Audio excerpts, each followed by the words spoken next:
I know this information is controversial, but when the same information has come to me over and over in thousands of regressions, I feel we cannot ignore it. Eons ago, there was no life on Earth. There were many volcanoes, and the atmosphere was full of ammonia. The planet had to be changed for life to begin.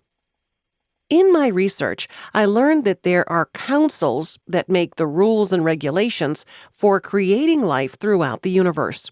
There are councils over the solar system, councils over the galaxy, and councils over the universe. It is a very ordered system. These higher beings go throughout the universe looking for planets that are suitable for life. They say when a planet reaches the point where it can sustain life, it is a very momentous occasion in the history of that planet. It is then given its life charter. Then, various groups of ETs, or higher beings, are given the assignment to go and begin life on that planet. These beings are called the Archaic Ones, or the Ancient Ones. They've been doing this since the beginning of time.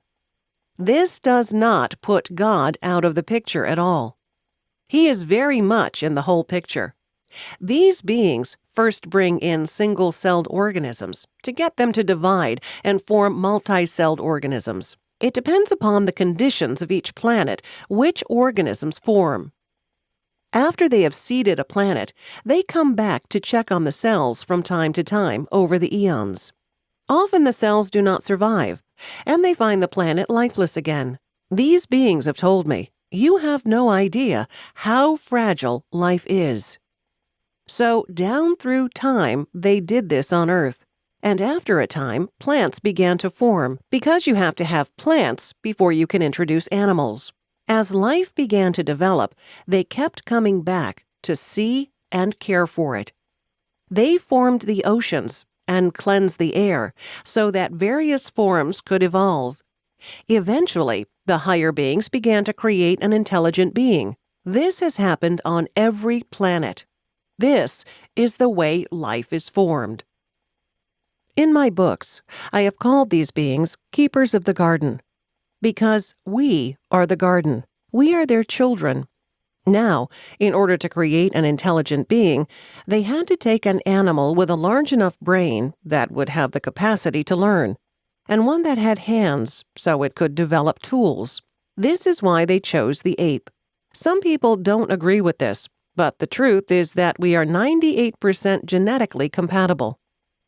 You could give blood to an ape and it would live. That's how close we are genetically. But even so, creating the human being required genetic manipulations and mixing in other cells and genes brought from all over the universe.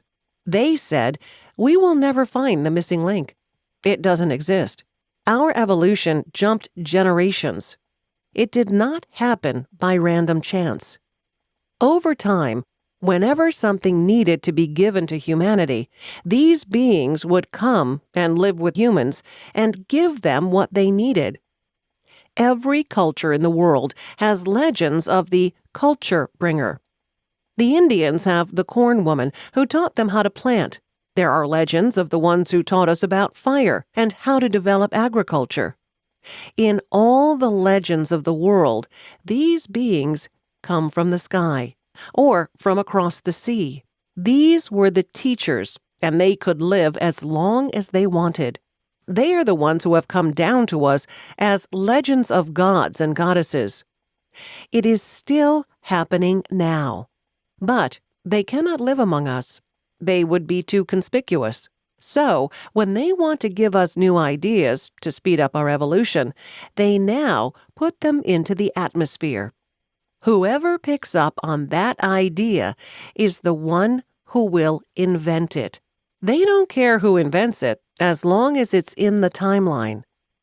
We all know of different people working on the same invention at the same time. An example of this is free energy, which I am hearing about in my travels, that many people are developing all over the world. The Lost Garden of Eden. When an intelligent being was created on Earth, the Council decided to give us free will. and see what we do with it. There are planets where there is no free will. The Star Trek directive of non-interference is very, very real. This is part of the Council's directives. They cannot interfere with the development of an intelligent species. They can help by teaching us and giving us knowledge, but they cannot interfere. I asked, wasn't it considered interference when they came and gave us the next thing we would need in our evolution? Fire, planting, etc. They said, no, that is a gift we give to you one time to help you in the next stage of your development. What you do with it is your free will. Many times we have taken their gift and used it for something negative or destructive, which was not their intention. I said, then couldn't you come back and tell them they were not using it in the correct way? They said, no, that would be interference. We give it to you. What you do with it is your free will. We can only stand by and shake our heads in wonderment at the complexities of humans. But we cannot interfere. The only exception to this rule would be if we reach the stage of development that we could destroy the world. This could not be allowed because it would reverberate throughout the galaxies, disturbing too many planets and even life on other dimensions. You would not think that a small planet deliberately isolated in this part of our solar system would have that much impact. But they said that the results would be extremely far-reaching and devastating. We were supposed to be a perfect species that would never get sick and could live as long as we wanted. Earth was supposed to be like a Garden of Eden, a perfect place, but something unexpected happened and changed the whole plan. When life was beginning to develop nicely, a meteorite hit the Earth, and it brought bacteria that caused disease. This was the first time disease was introduced to the Earth. When this happened, the beings overseeing Earth's evolution went back to the Council. They asked what to do now that their perfect experiment was spoiled. There was great sadness. The question was whether to destroy everything and start over, or to allow life to continue to develop. The Council decided to let it go ahead and evolve because so much time and effort had been involved. They allowed it, even though they knew, because of disease, that life on Earth would never be perfect, as originally planned. These higher beings continued to observe our evolution from afar. But something happened in 1945 that really caught their attention: the explosion of the atomic bomb at the end of World War II. We were not supposed to have atomic power at that stage in our evolution. They knew we would not be able to control it, that we would use it for destruction. When atomic power was supposed to be introduced into our timeline, it was intended to be used for good. I said that we were using it for good, electricity and such as that.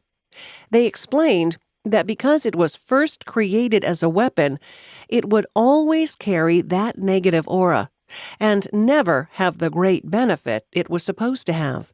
We had just come through the horrible World War II, so they knew we would never be able to control something as powerful as atomic power. It was just human nature, and they